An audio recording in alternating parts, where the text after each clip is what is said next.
Excelente, etcétera. Thrill me. Be afraid. Be very afraid.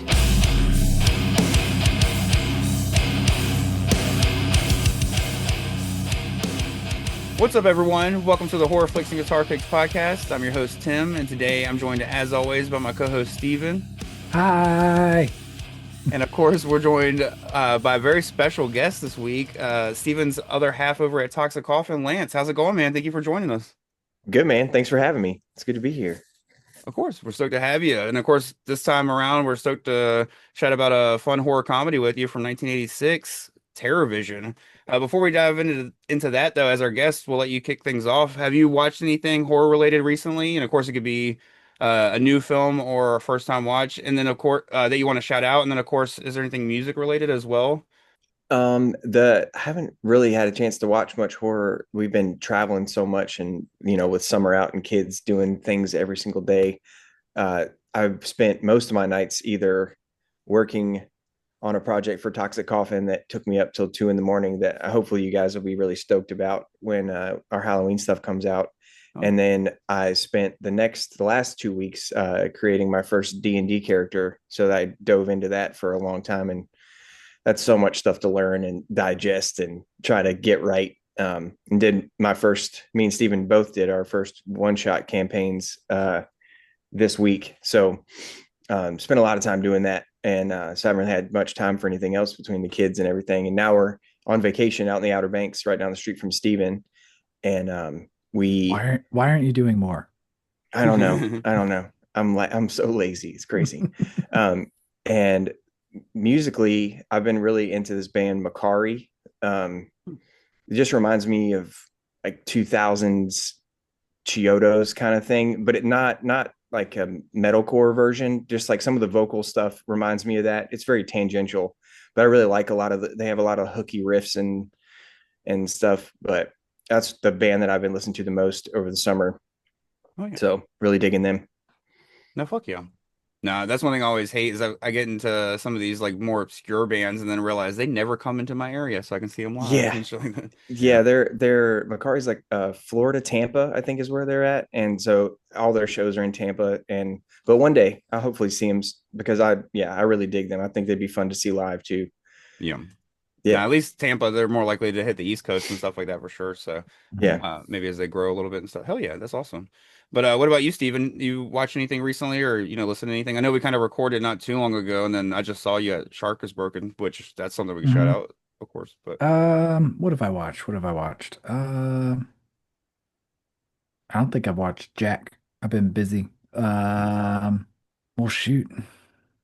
No, I'll be honest, I'm right there with you. I haven't watched anything new since we've last recorded because I think it's only been about 2.5 weeks, maybe 3 since we recorded, and that I think it's just been about 2 weeks. Yeah, and that was about the last thing I mentioned on that we had both seen Final Destination Bloodlines, and that was probably the newest thing I'd seen other than 28 years later that we were talking about on that episode. So now I'm right there with you guys. It's kind of midsummer. I work at the Outer Banks, so I'm right there with you guys in the hustle and bustle of that, and so it's kind of too busy. And then, like it's been the week of 4th of July for the past week, of course, for everybody listening. That if you're listening, in the future or something like that. So it's definitely been a busy week for the three of us, and I haven't seen anything new myself. Anything on the music end of things, or is that kind of still just jamming Turnstile and?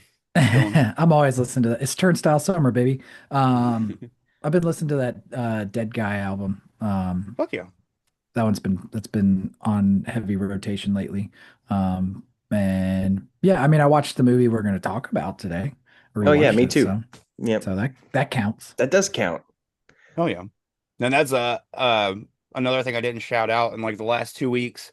I watched 4 old like 70s, 80s New York based movies for the monthly roundtable this month. So I watched Gloria, Death Wish, Taxi Driver, and Taxi Driver is the only one I had seen before. Like all the other ones are first time watches, and the last one is Fort Apache, the Bronx.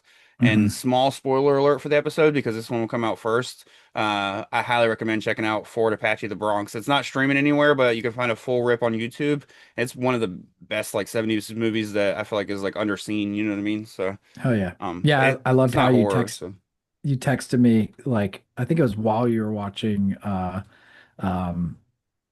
And you're like, Jeff Goldblum is in this movie while you're watching freaking Death Death Wish. Proof or Death Death Wish Wish. shit. Yeah. Yeah. No, I was hell yeah. like, I was like, yep, young Jeffrey, and he's a creeper in He's that ugly movie. as fuck in that movie, dude. He's so classically sweaty New York. It's Yeah. awesome. He looks like a sleazeball. He reminds me of the guy from Fast Times at Ridgemont High that gets the girl pregnant.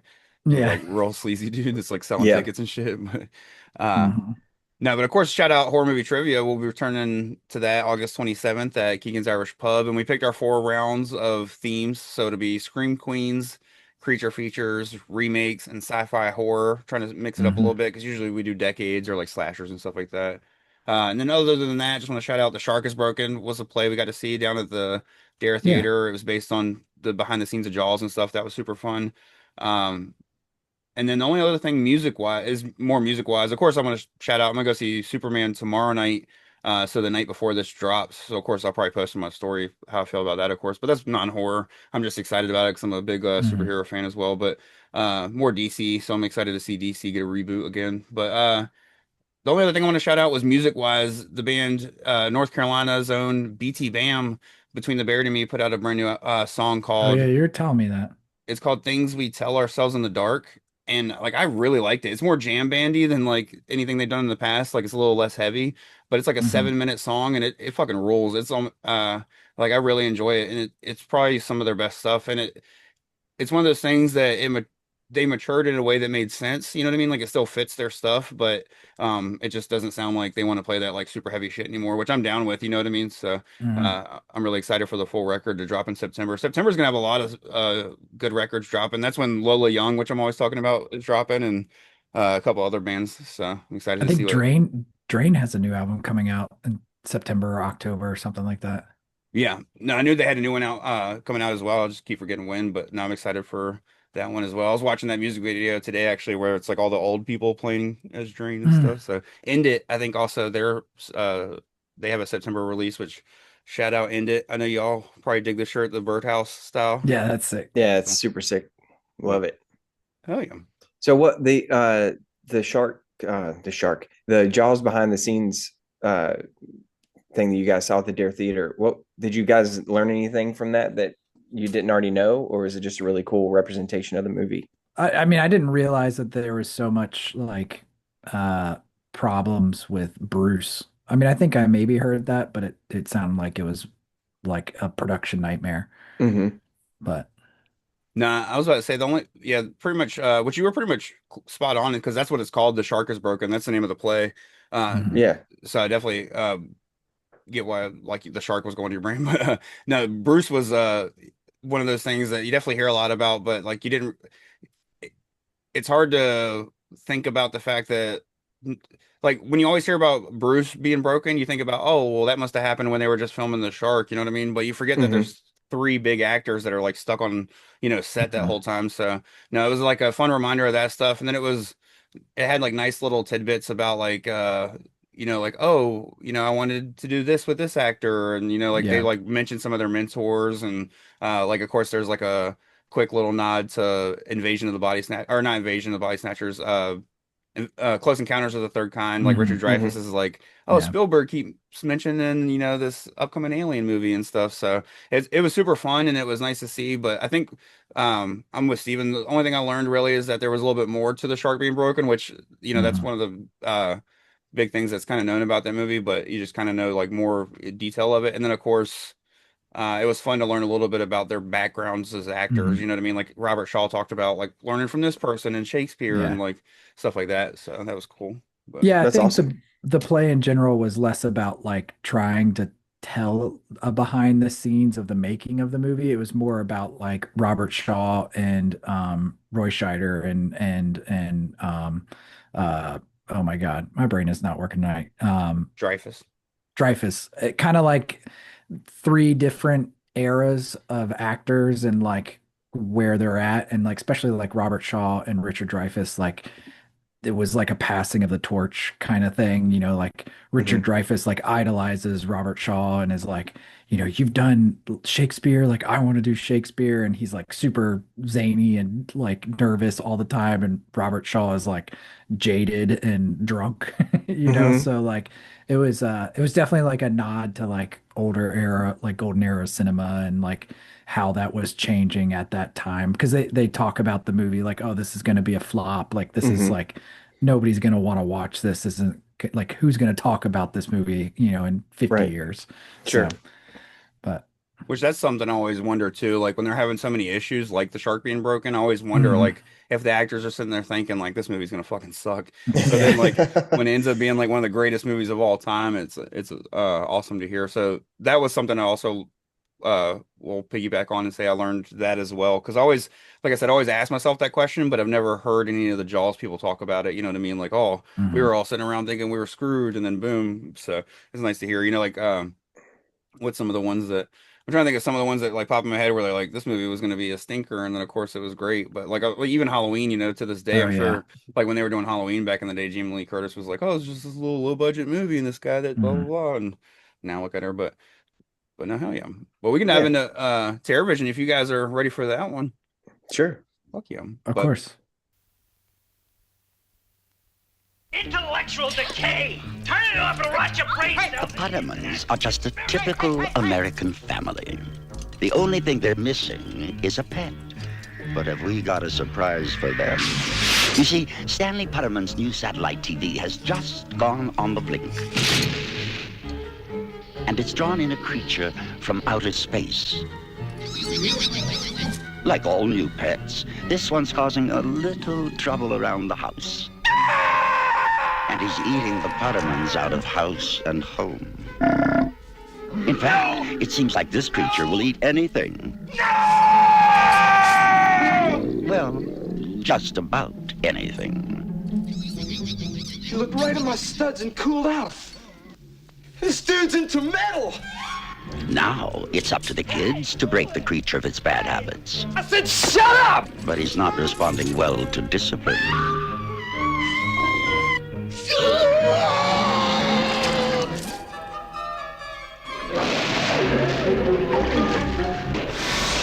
Earth children, please. I mean you no harm.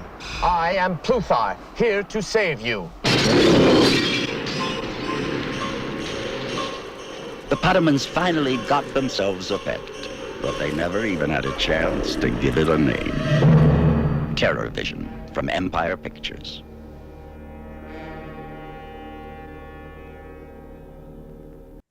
No, hell yeah. Well, of course, Terrorvision was written and directed by Ted Nicolau and produced by old Charlie Band from, at the time, it was Empire Pictures that he was doing. He did Charlie Band Productions that failed, so then he switched to Empire Productions or Empire Pictures, and that was kind of fail. Well, he didn't like the way they were distributing his movies, so then he went on to start Full Moon Pictures, which most people know him from, the Puppet Master movies and all that and stuff. So, one of my favorite little tidbits that I figured I'd kick off our Terrorvision chat with is one thing Charles Band likes to do is he likes to literally come up with an idea of a film just based off of a movie poster. So Hmm. he called Ted Nicolau into his like office and showed him the movie poster for Terrorvision with a title and was like, "I want you to make this movie."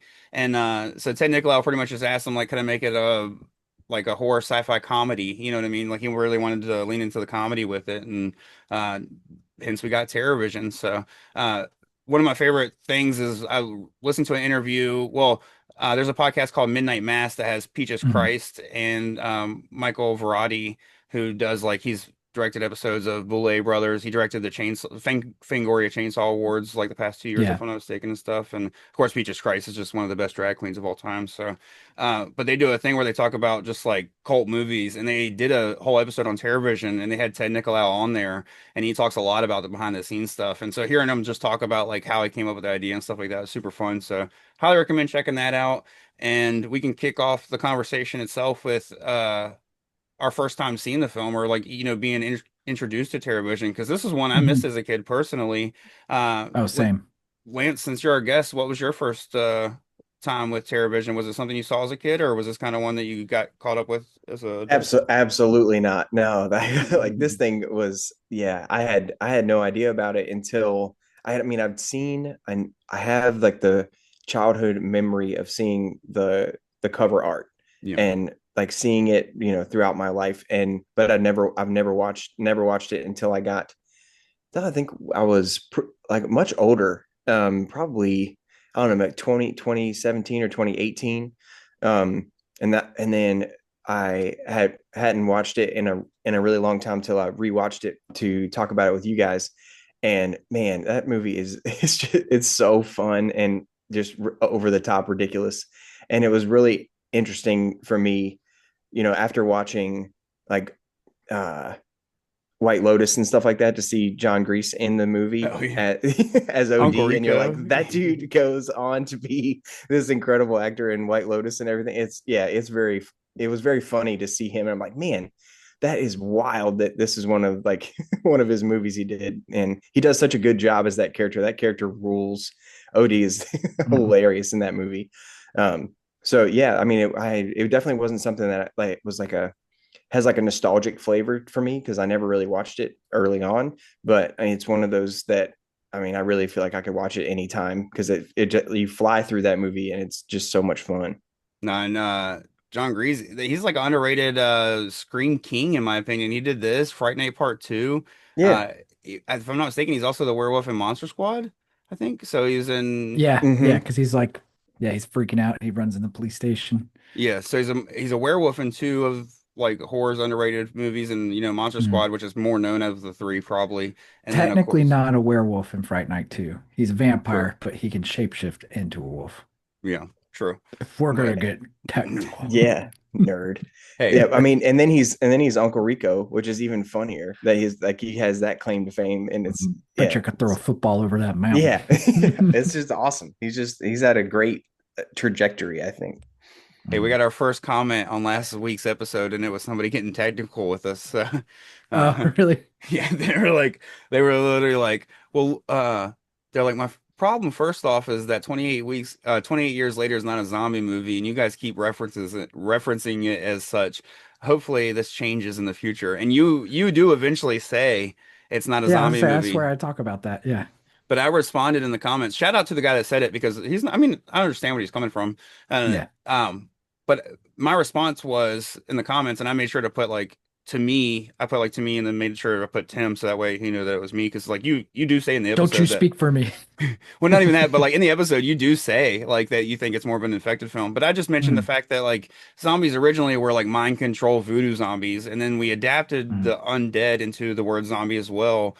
And to me, I feel like these infected beings are just a new form of zombie. So I feel like to me, it's yeah. like the infected movies are zombie films, but not every zombie film is an infected film, if that makes sense. You know what I mean? So it's Totally. Hmm. it's one of those things where it's like I feel like it's just another form of zombie, but you know what I mean, just not the typical one we think of. So I definitely understand when people are like, no, it's got to be undead, but I'm like it wasn't undead first. So I just feel like it's just another form, like a an evolution of the word. You know what I mean? So Mm, like if we were doing a top five zombie films, I might include 28 Days Later. But if we were doing it in a top five infected films, I'm not going to include Return of the Living Dead. You know what I mean? So, Yeah. sure.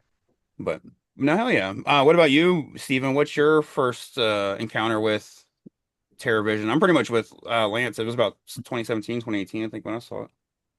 Yeah, it was similar. I saw it, like Lance said, like I would see posters and stuff and like old video rental places and be like, what is that? And I think just the nature of it not coming to streaming or whatever, and honestly, it might even, I don't think it ever, did it ever play on Joe Bob on No, I any of don't the think so. last drive-ins?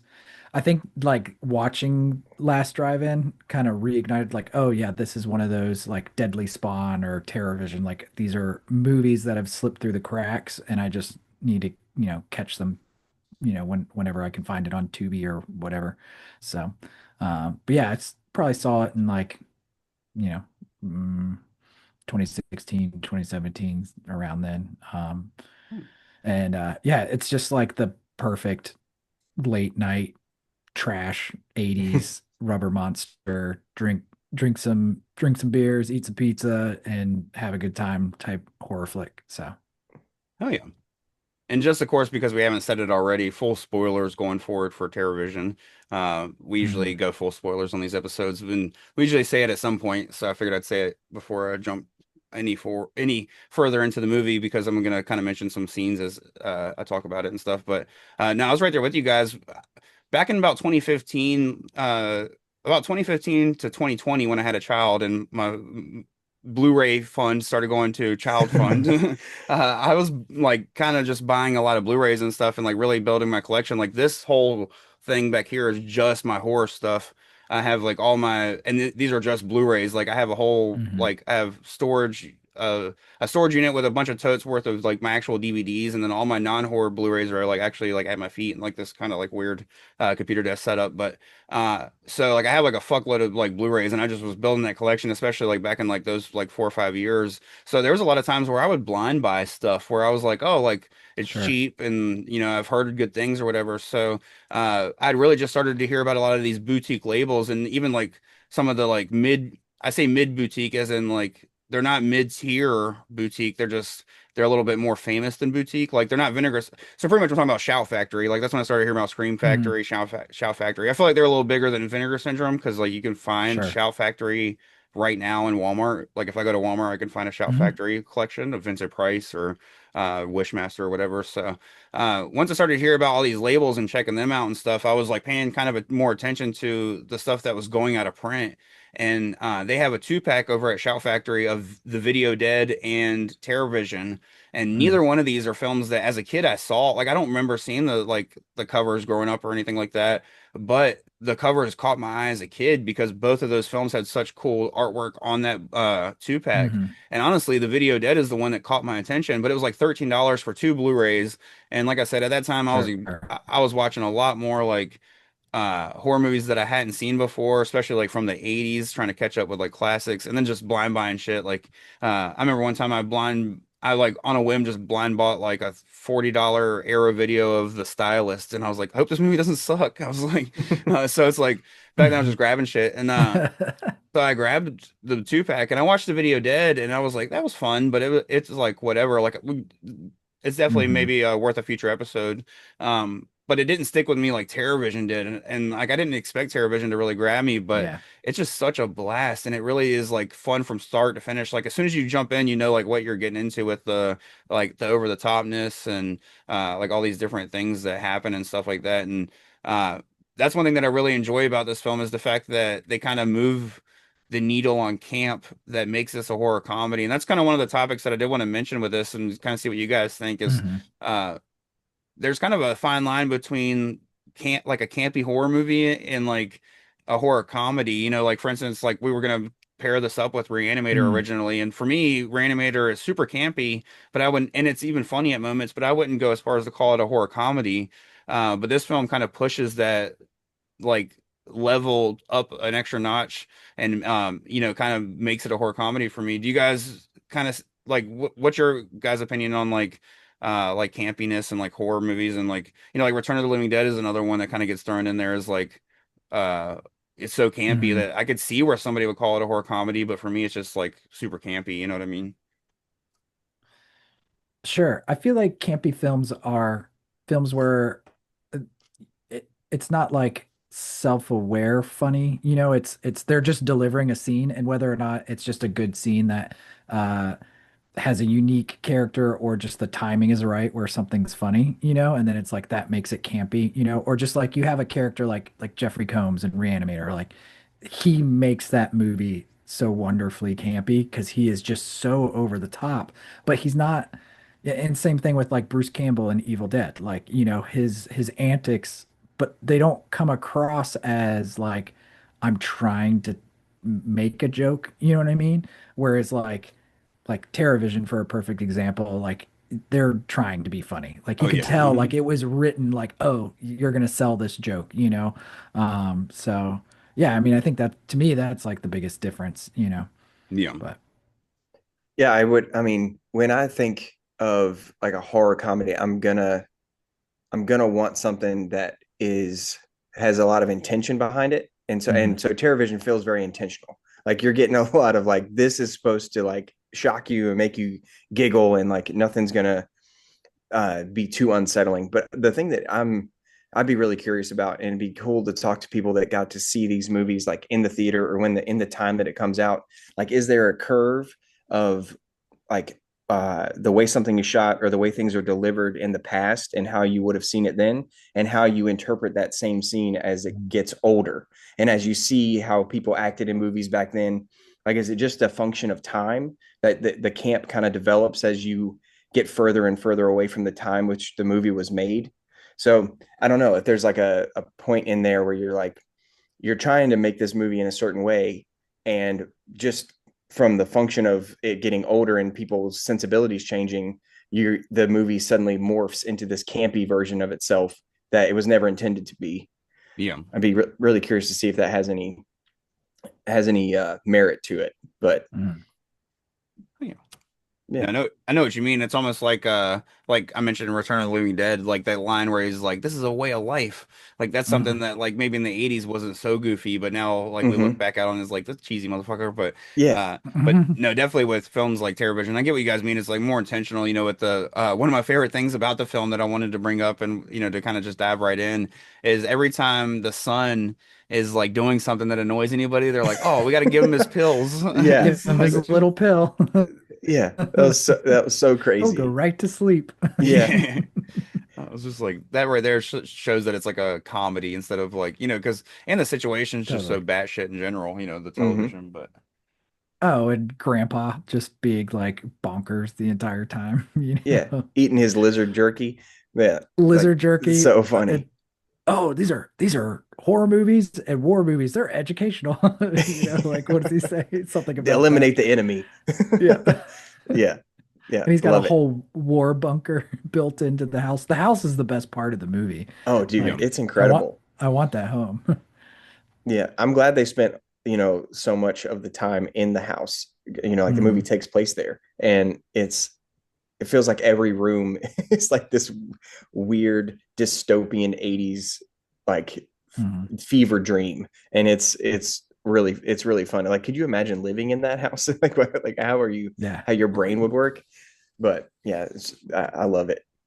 no, and that one of the beginning scenes that kind of kicks off like knowing that it's a comedy is when he's like, "Oh, I can only help you if it's repairs," and he's like, "Repairs? I'll show you repairs." And like, which I mean, Garrett Graham alone is a perfect example of like this is like the whole crew knew what they Mm, were getting in on, and they all bought in a complete like in a way that makes this film work so good. They all like bought mhm. into the camp and played their roles so great because like we've all seen him in Child's Play 2 where he kind of plays it straight and stuff like that, a little bit Sure. straighter like Foster Dad and stuff. And then of course we've also seen him as Bud the Chud in Chud 2 and stuff. So Yeah. which shout out Phantom of the Paradise because he's in that as well. But Yep. Oh, uh hell yeah. but no, I just love this whole cast, between him, playing it up, Mary Warnoff from House of the Devil and Eating Raoul, and Mhm. the grandfather's awesome and stuff like that. Is there anything that really sticks out to you guys as like I really like the cast, the practical effects. Like what's some of the things that stick out to you guys as positives and maybe some of like your like favorite scenes of the film that like really stuck with you? I love the whole like dumb swinger Oh yeah. motive, of the parents and how they're just like, I don't know, that's like their number one goal the entire time is like, we just got to get out, get this TV working so that we can find our couple that we're going to bring back. Yeah. And I just love the guy Spiro. He's like, is Stanley a manly man? Yeah. Are you a manly man? It's so good. No, this was the first time I watched the film, and I was like, "Who's this for?" Because like you have all that swinger shit, but the film ends with the kids trying to be the heroes, and I'm like, "Wait, we've moved on from the swingers to like, and like the dude being like, oh, I'm gonna show him a man,' you know what I mean? Like I'm gonna show him Mhm. what a man it means to be a man, and like all Yeah, this stuff, and like all of a sudden it's like, oh, the kids are the heroes, so it's like it should be a film, like The Gate, for instance, which is like of course the kids like say like cuss words and stuff, but that's still a film you could argue is for mhm. like young teen like like tweens to Sure. teenagers and stuff. This Mhm. film is not for like you could not show this to a 13-year-old because they'd be like, what are they talking about? And then the like bedroom scene Yeah. and stuff like that. But Well, I was describing this movie to a friend of ours. We were over there at their house, and her son, who's like 7 or 8, really likes horror movies and stuff, and she was like, "Oh, that sounds really fun." And I was like, "It is very fun, but it's not for a 7-year-old." Then like, there's a lot of stuff I don't think you'd be doing a lot of explaining if you if you tried to watch this with a 7-year-old. So yeah, that was there's something I thought of. Yeah, but you're gonna say, Steven? Oh, I was just I mean, you kind of touched on where I was. It really is like filmed from like the perspective of like just a person that never grew up. You know what I mean? Like they're an adult, but they're like, oh yeah, this is hilarious. Like I don't Yeah. know. I think that's what I love about it. I mean, the fact that the alien is this brutal alien and could like bite into people's faces and it's green goo shooting everywhere and it could, basically like can like puppeteer their bodies, and all that.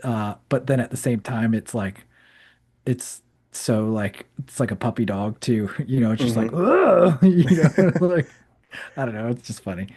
But Yeah, probably my favorite parts are when they go full ET montage with the monster and they're like becoming best friends with it and it's calmed down and um that how it's shot and how it's cut and it just turns into this like super fun, like all the anxiety or intensity of the movie is completely gone and it's only them having fun with the monster, and so it like the tone completely changes, which I loved. I was like, man, this feels so fun and silly yeah, watching it again. And but then yeah, it because switches and then it just switches right back, just as I mean, it's like a cool representation of the emotional state of the monster, because you're like, oh, I'm happy now, I'm with my dad, and then and then he immediately switches out of it and goes on the terror again. And probably my favorite, I love, like I said earlier, like I love OD's character.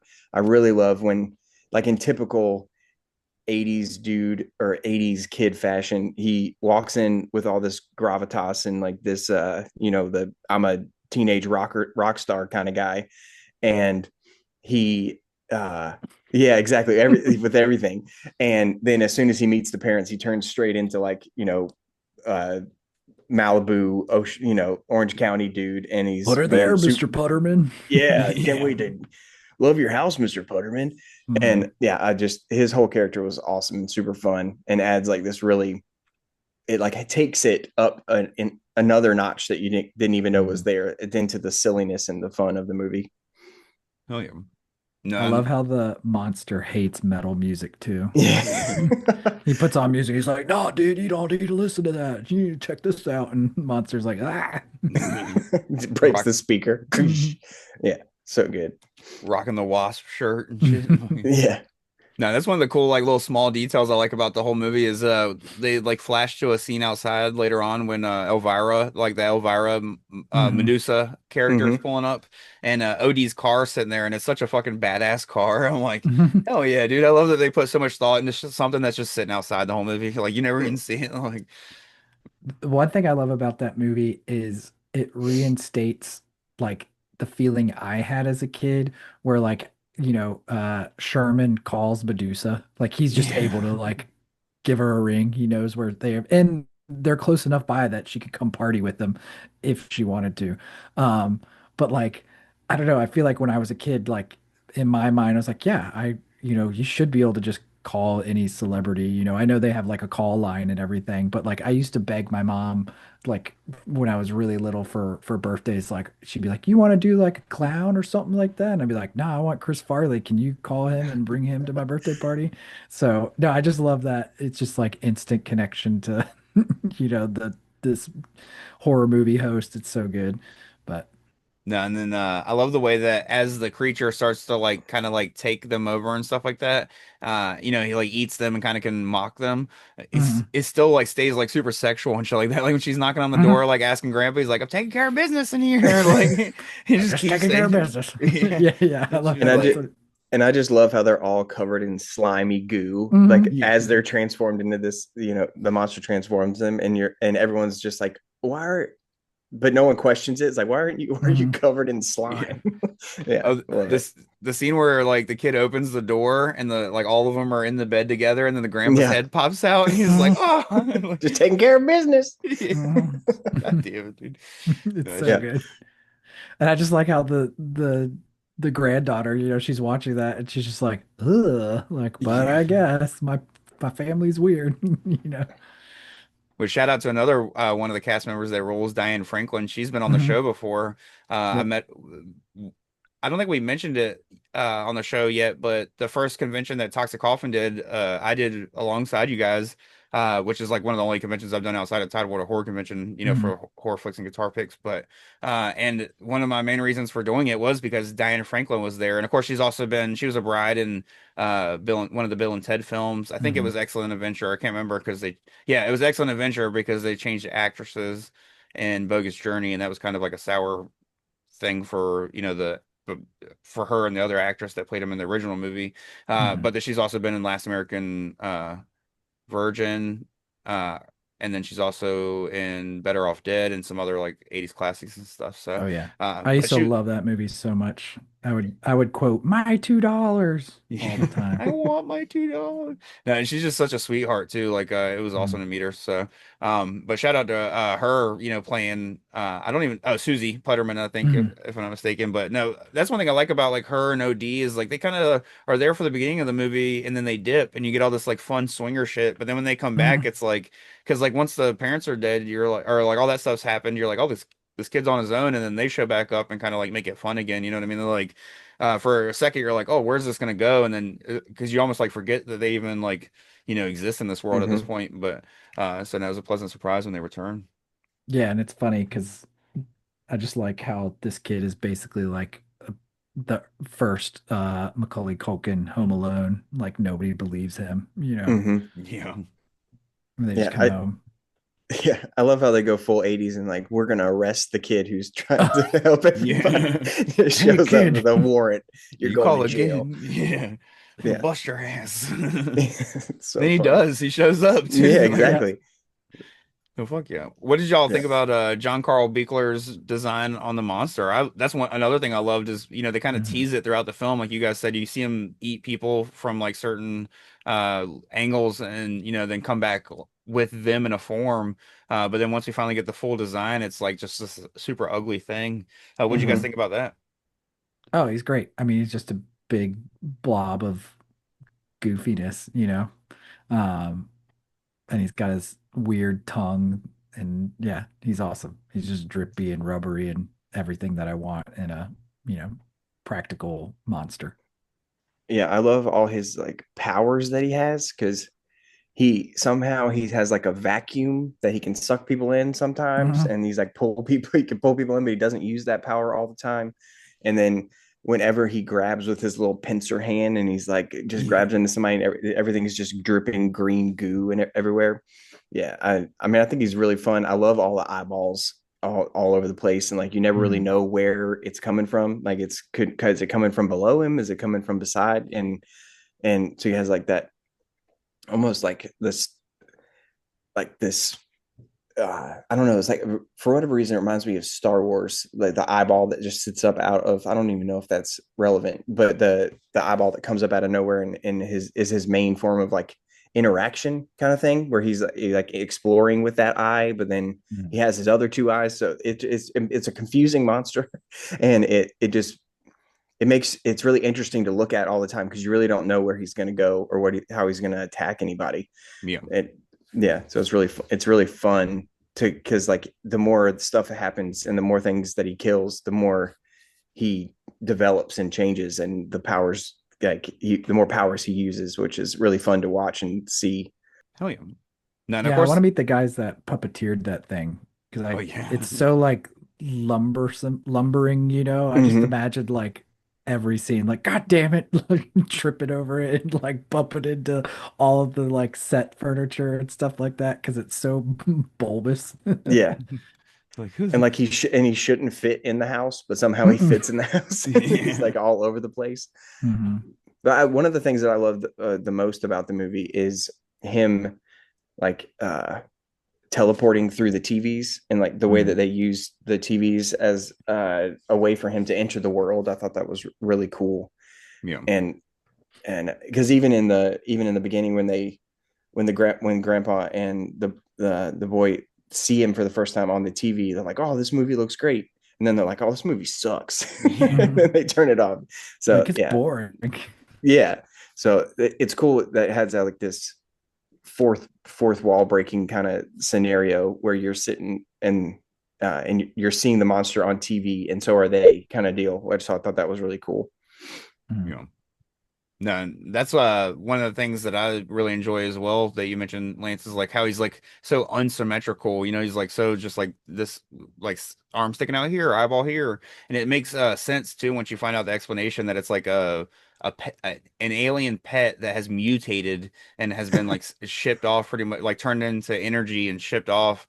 And I love that whole scene with like the other alien where he's like, "Wait, it's eating people," and like that's when you find out that it's like, oh, now it's about to really fuck shit up, but. That's another thing I really enjoy about the like creature is that the fact that well I would before I move on to the actual ending and say that I do want to say I really enjoy the way that the creature looks with the Medusa character at the end when you Mhm. see like her face like Hmm. and it's like actually because like every other time you see the creature a lot of the times you see the head and then you'll see like a tentacle come from somewhere else, you know what I mean? Mhm. So it was cool to actually see somebody with like half the face of the alien and stuff, which kind of lends into one of the other reasons I really like this film is the fact that the alien wins in the end, like the bad guy, Mhm. you think these kids are going to be like, oh, they're either going to befriend it, find a way to beat it, ship it off, whatever. And no, technically, the alien wins. You don't really see the alien eat everybody, but you can kind of assume that's the way it goes. What'd you guys think about the ending of this film? And to me, even though it's a bleak ending, it fits in the way that they portray it. You know what I mean? Like it's not bleak. Even though the film's so fun, it doesn't. The ending, even though it's bleak when you think about the aspect of it, it's still like a fun ending. Do you guys feel the same way? And were you guys happy with the way it ended? Yeah, I mean, I think the point of the movie too is a little bit like because you have the alien that's constantly warning them throughout the entire like turn off your TVs, like I can save your Earth, and save your planet, and like they're still so dumb and oblivious. So like I think it's super fitting that the alien wins because it's like clearly like okay, like everybody's brains are rotten. The parents all they care about is, swinging and sex, and all the kids care about is like MTV and like, being so it's they're all of their lives are so you know materialistic, and then then you just have this alien that's just, gonna of course it's gonna run all over them. So it's to me it's just funny. It's like of course, yeah, there's why should this family succeed over this alien? So I like it. Yeah, when the alien is talking through the TV, I was thinking the whole time, what is everybody else on Earth thinking about this message coming? Like, what is he talking about? And this message is just for this house, this one family that has this giant monster running through it. So I thought that was really funny, but it makes the stakes of the alien where he's really worried about everybody, and like the hubris of the average American family to be like, "No, we got this. We're going to take him down." And then ending up like the alien was right. Like, you guys can't win. And the alien ending up winning at the end. I thought it was very fitting, and it like validated the stakes the whole time, that like they weren't just going to throw a grenade in his mouth and he was going to die. Yeah. So I appreciated that very much, that if they were fighting some crazy mutant creature that they probably weren't going to be able to beat. Yeah. Oh yeah. No, one of the other things I wanted to shout out about Terrorvision before moving on to, like opening up the floor to just anything you guys wanted to talk about, before, Mhm. before wrapping it up and stuff is, uh, the fact, well, a cool fun fact, and then of course, another. So I guess two facts. I lied. I got two facts for you, but one's just a little fun fact, and one's just something I want to discuss a little bit. And the fun fact is, of course, I love the Fibonacci's theme song "Terrorvision" for this. This is one of my favorite theme Mhm. songs. This right up there with "Killer Clowns" for me is like just being fun and just I could listen to it without the movie all day. Yeah, it's But good. originally, I guess he approached Lux from the Cramps to do the Mm-hmm. score slash song, and he ended up leaving on a big tour right about the time that he was needed, so he didn't do it. And then he went on and asked Frank Zappa Yeah, I saw that. he couldn't do it either. So it was cool to find out that he tried to get it like a few people to even, Mm. and they were even going to score it. So where the Fibonacci's, they came in alongside Richard Band, Charles Band's brother, who did the Reanimator score, which would have been Mm. the actual only. What's funny is when I made the double feature that we originally were going to do of Terrorvision and Reanimator, I didn't even think about the pairing of the score, Mhm. or the fact that Charles Band was kind of involved with both. I just was like, I love both movies. So, but it makes sense that they're, close and, at least producers and Totally. stuff. Uh, but the other thing I wanted to mention as far as like just things about the little things about the film is how underseen it is and like a little bit underappreciated. Like you mentioned, how this feels like a Joe Bob film. It sucks that it's not streaming anywhere because I feel like if this was Mhm. thrown on Shudder and on Joe Bob, it would get a resurgence just like some of these other films, like Mother's Day did, for Trauma a few years Mhm. back, or films like, for instance, there's films that I didn't even see for the first time until they were shown on Joe Bob, like Madman. I didn't even see Madman until it was showed on Joe Bob, one of the marathons and stuff. So no, I definitely feel like this film should be. They need to make some kind of deal because it's not on Tubi or anything. It's really just on YouTube. And then, like I said, I only saw it because I luckily blind bought it, and it just shot up to be one of my favorite horror comedies of all time. So Mhm. no, I watch this often, and definitely think it needs to be seen more often and stuff like that. So if you haven't seen it, seek it out, and it's definitely worth it. But did you guys have any things that you wanted to cover about the film, or any things that we just forgot to mention before we're moving on? Yeah, I did read a funny fact about it was that I guess they pulled this from theaters in 4 days when it was released, which is kind of hilarious. I didn't read any more like if there was any specific reason, like if it was just tanking the box or something, but I just love the idea of this movie like playing and they're like, no, let's get rid of this because it's just so bonkers. No, especially back then, because you don't know if like I don't I didn't look at what this was rated, but I don't know if it was R or PG-13. I would Oh, assume like when it R. came, yeah. Yeah, Yeah, I would think so. but I mean, I could Um, see where it might be PG-13 or even PG. 86, they already had PG-13 if I'm not mistaken. So I guess mm, it would have been PG-13, but because like I think it was made about 85, 86 was when PG-13 started, but mhm, because Poltergeist or whatever, but uh yep. well, no, that was 85, right? Poltergeist? I don't know. I don't want to even get into those years things, but either way, I'll probably edit this out just so there's no comments. But no, but no, it's one of You those. don't know. But it's one of those films that it's like weird. Like I said, I don't know who it's made for. You go in to see this film and it starts off as like a family comedy and then it turns into a sex comedy and then it turns into Mm. a family comedy again, kind of. And then it's like kind of turns back into a sex comedy with Medusa. I don't know. So it's very weird. But what about you, Lance? Did you have anything that you wanted to point out or? Oh, you touched on it when I wanted to talk about the theme song for it. Because I had for what it had been so long since I'd rewatched it that when the theme song started playing, I was like, this I miss this so much. I wish that we had more theme songs for movies. Like it just feels so good. It puts you in like this perfect mood for the movie. And it's a great one. And like you could listen, like you said, like you could listen to that without the movie anytime. And it's a fun, cool song that makes the movie better. And I love the um the title card when it shifts and moves and Mhm. everything like bends and warps. Like there's so much. I don't you know you have this small you have a limited budget. You get creative, and like all this stuff that you feel like you're just making it work becomes what makes the movie. And that's I think for whatever reason we don't really get that. I don't feel like we get that as much as they used to get it back in the day when you could make a movie and then you could put it out on VHS and then it could have a chance to be successful in the aftermarket.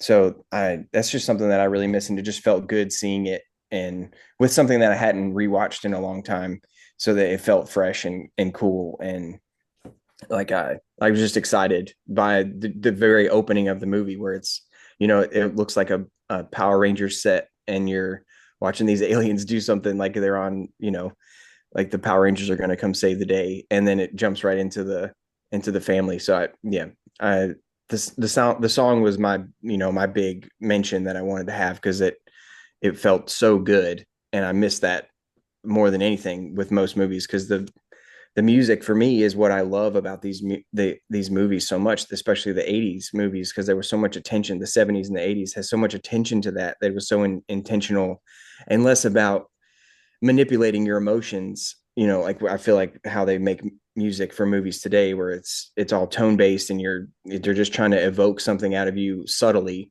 Where back then the music was a big part of the movie and what you could tie back into it, that I don't think we really get as much as we used to. Yeah. No, I know exactly what you mean. A lot of the things these days are like, it's almost like one musician or like an orchestra, like pulling it off. It's like we used to actually have just music in movies back in the Mm-hmm. day that like you could like, even, kind of separate in a way, but like Goblin, like all that stuff, like Yeah. you could listen to it without the movie all day, every day, or like, Killer Clowns we mentioned, or all the stuff, like Man Behind the Mask for Friday the 13th, or Hmm. Mm-hmm. Running Through the Nightmare or what, or Run Nightmare by Tuesday Night and shit.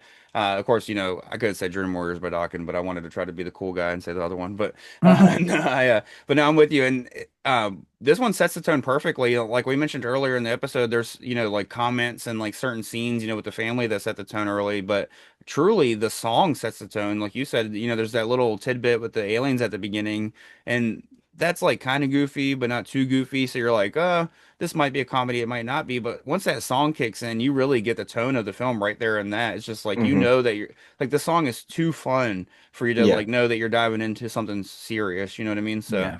no, I agree. Like stuff like this is definitely necessary. And like I haven't seen it yet, but like I would love to go see Megan 2.0 and them have a fucking Megan song at the beginning. You know what I mean? Yeah. Like that's the Mhm. That perfect would be type of super cool. yeah, that's the perfect type of movie that like needs stuff like this in it nowadays. You know what I mean? Because like you know what you're doing, you know that you're playing into the humor, you're playing into like the people's love of the character. Like just go ahead and playing to the rest of the the things that people like miss about movies and go to those movies for and make them fun. You know what I mean? So no, Mm-hmm. I definitely agree. But Yeah, if I have to hear one more song redone but slow for a horror film, I'm gonna crash out, as the youth say these days. I don't Drives me mind it when it crazy. makes like when it makes sense. I don't mind it. Like the one that's done it really recent that I don't hate is Together with Allison Brie and Mm, Dave Franco, like that trailer. Like I'm really excited for that movie, and the fact that they keep using that like you and me and yeah. you, like slow, like happy together. It makes sense because of what the movie's about and this and that. But when you're watching like I Know What You Did Last Summer, and all of a sudden it's Mhm. like Sweet Dreams Are Made, you're like this fucking has nothing to do with this. Every time, every trailer. I was mad when they did it for Beetlejuice. They did the freaking Deo, but made it slower. And I was just like, just play the song. Oh, my wife, Lauren's been sick of it since the 90s. We went to a re-showing of the original I Know What You Did Last Summer, which Mhm. starts with fucking Typo Negative playing Summer Breeze. And as soon as that shit started playing, she was like, "Who the fuck did did this cover song?" She was like, "This is a fucking tragedy." She's like, "Never again." Uh, So I was good. like, "What are you talking about? It's Typo Negative." She was like, "The song's like I'm negative. I feel negative about the song right now." I was like, "But no." So they've been doing it for a while, but no, I agree. It's Mhm. one of those things that's just been beaten to death, and like I think I the person's films, I'm not gonna say it's him that did it because the marketing is what really did it and Michael Abels.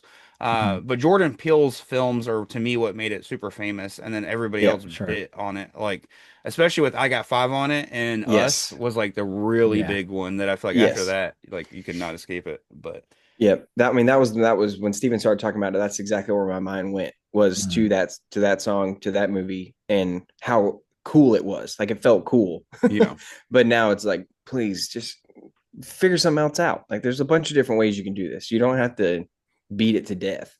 Yeah, and Mhm. that's not the first one that's done it for sure, but No, not that's at like all. that's like But the it one that fit. ignited the popularity. Yeah, Hmm. just like Blair Witch Project. It wasn't the first found footage, but it's the one that shot that found Mhm. footage genre up into the atmosphere or whatever and got it played out. So, uh, no, I definitely agree. But hell yeah, what do you guys have anything else you want to touch on before we wrap it up and say our goodbyes? But oh yeah, Mm. do you guys have any? If you guys, of course, if anybody's been listening and say they haven't happened to watch the film, or uh, they watched a film a long time ago and they're like, oh shit, I'm gonna throw it on this weekend, and they might want to pair it up with another film. What's some films that you guys would pair up with this, or that you would say is like good for fans of Terrorvision? If we're talking modern films and you would be like, oh, I really like this, I want to watch something that goes back, Psycho Gorman, 100%. Hmm. I think that's like a perfect like parallel type movie. Which has a song. Fucking Yeah. rules. Yeah. Yes, Yes, exactly. exactly. He Yeah. knows what he's doing. Um, And has kids and it's not afraid to be not for kids, so It's actually got several songs because you got the I'm the freaking best. Yeah, yeah, yeah. Mhm. But then you also have mhm, the PG rap at the end too. So mhm. Well, I feel like Steve Kostanski, oh my God, Kostansky. Steven You'll get there, buddy. Kostansky. You'll get there. Slow down. I'm mumble mouthing.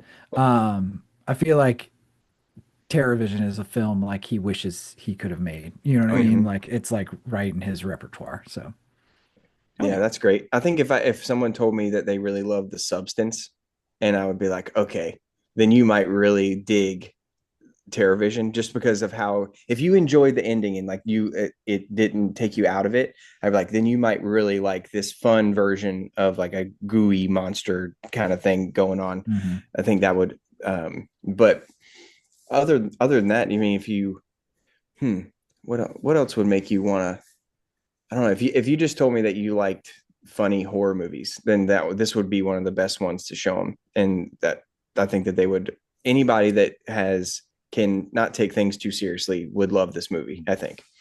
Oh yeah. Now I'll throw Yeah, I out think a. that's Oh, the go ahead. catalyst is not taking it too seriously. Like there's plenty of horror comedies. Like Shaun of the Dead is a completely different film than this film, but they're both horror comedies. Like Hmm. Yeah. I wouldn't say like that film would be what would make you want to like this film. You have to like enjoy something that's kind of dumb and doesn't make sense and be mad at choices people make. Yeah. So, Oh, yeah. Now I'll go with two choices. I'll go with a kind of classic one and then a new one. The mhm. classic one being it's not classic, but it's early 90s, so I guess it's classic for the youngins. But Freaked, one of my favorites Mm, to call out on the show, just one of my favorites in general. Which definitely. again is another underseen one. We're finally getting a 4K drop, which will mean we'll finally get some streaming, I'm sure.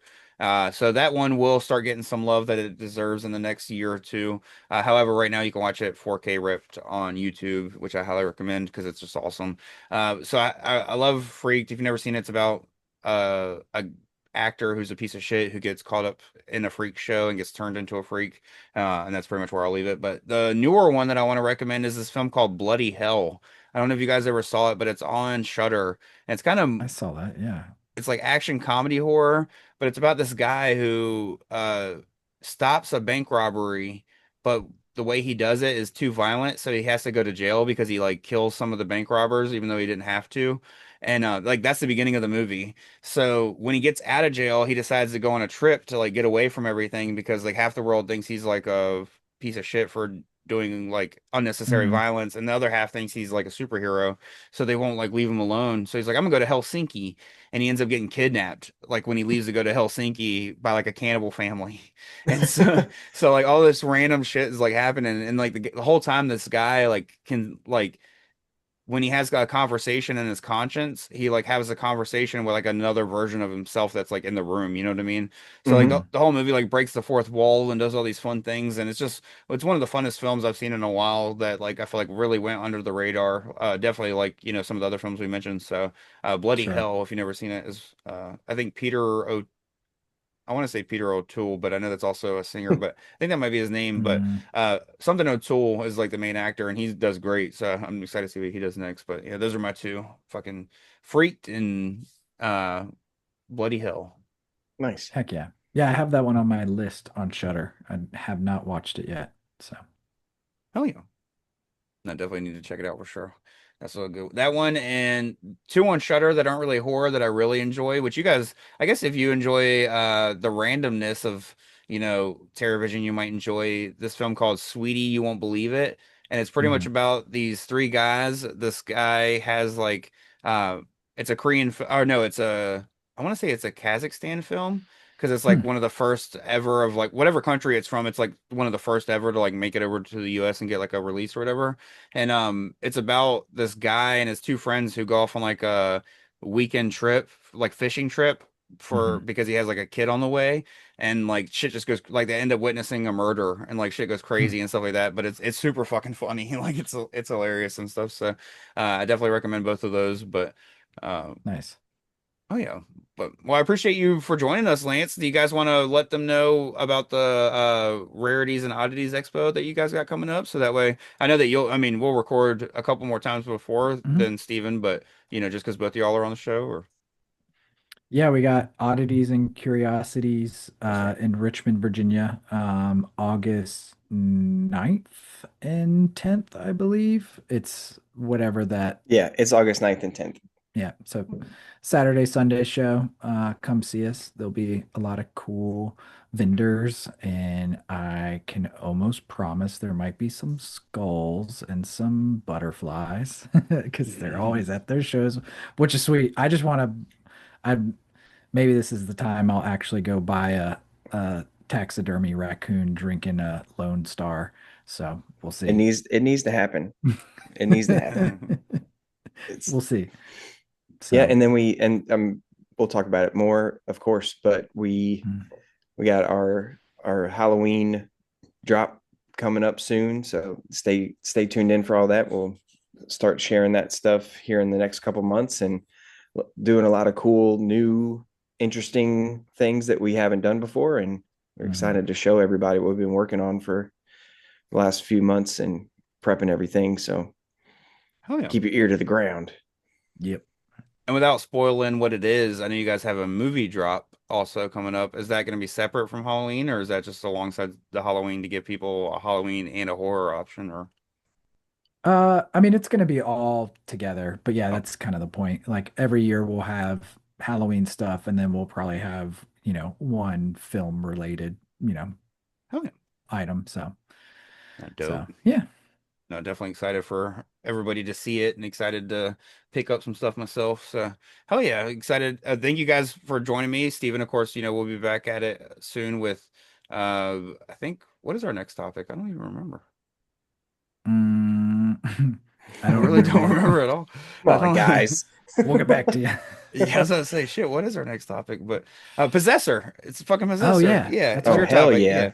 That would be awesome.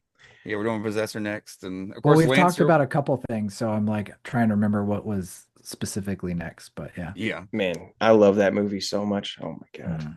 Right. I'm excited. You're welcome to join us for it whenever we record, as long as you're free. And of course, we got the Justin Pearson episode is next week after this one drops, which that was the first one Steven was on with me that we had a guest. Oh, well, actually, I think we did the Phil episode first. So, but no, yeah. Cool, man. Thank you guys for having me. Super fun. Oh yeah, of course. And of course, if anybody's watching or listening, if you're on YouTube, just make sure you comment, like, subscribe, whatever is clever. And then if you're on September, if you're on Spotify, Apple Podcasts, or anything else, just make sure you comment or leave a rating. On Apple, you have to leave a comment in your rating, and then on Spotify, just comment per episode. So let us know what you guys think about Terrorvision, and if you haven't seen it, definitely go check it out, and let us know what other films you would pair along with Terrorvision. So thank you guys for joining. Come to our house. Knock on our door. Tell us exactly what you think. Please don't come to my house. Come to everybody's house. I want you to write it on a note, put it on the bottom of a bag of shit, and then burn through the bag of shit. And that way I got to get through the bag of shit like Double Dare on my front porch. Just be out there double. Yeah, it's an infinity loop of dog shit on my steps. Yes. He called the shit poop. No, but appreciate y'all. Stay safe, everybody. Thank y'all for joining me. It was fun to chat Terrorvision. Yeah, boys. See you soon. Night. Sleep well, everybody.